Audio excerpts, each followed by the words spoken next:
Alright, keyboard enthusiasts, check this out. The Gateron North Pole 2.0 switches. I got my hands on the yellow ones, and let me tell you, these are interesting. Gateron calls this version 2.0, and they've made some tweaks from the original North Pole switches. The biggest thing you'll notice right away is this little yellow silicone pad at the bottom. It's not just for looks, it's a color identifier, and it helps dampen the sound. So, right off the bat, these are aiming for a quieter typing experience. They've also added a tiny hole in the bottom housing. Apparently, it's for aerodynamics, which sounds a bit fancy for a keyboard switch, but hey, I'm willing to see how it plays out. The idea is that it makes the bottom out feel smoother and more comfortable. We'll test that out in a sec. Another improvement is the switch clasp.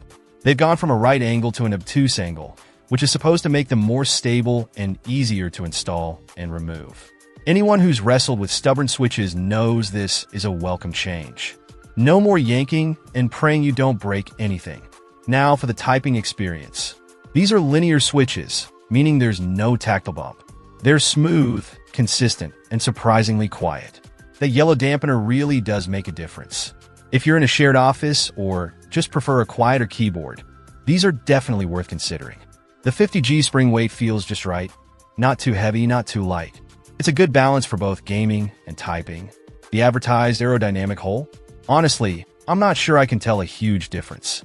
The bottom out is smooth, but I don't know if it's because of the hole or just the overall design of the switch. Either way, it feels good. Installing these was a breeze thanks to the new clasp design. They slid right into my hot swappable board with no issues. Pulling them out was equally easy. No complaints there.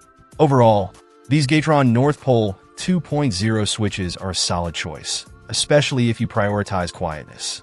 They're smooth, consistent, and easy to work with. If you're a fan of clicky or tactile switches, these obviously aren't for you. But if you're looking for a quiet, linear switch with a smooth typing experience, give these a try. They might just become your new favorites. The little improvements, like the dampener and the clasp design, show that Gateron is paying attention to detail. And for the price, these are a great value. So, yeah, thumbs up from me. Check out the video description for updated price.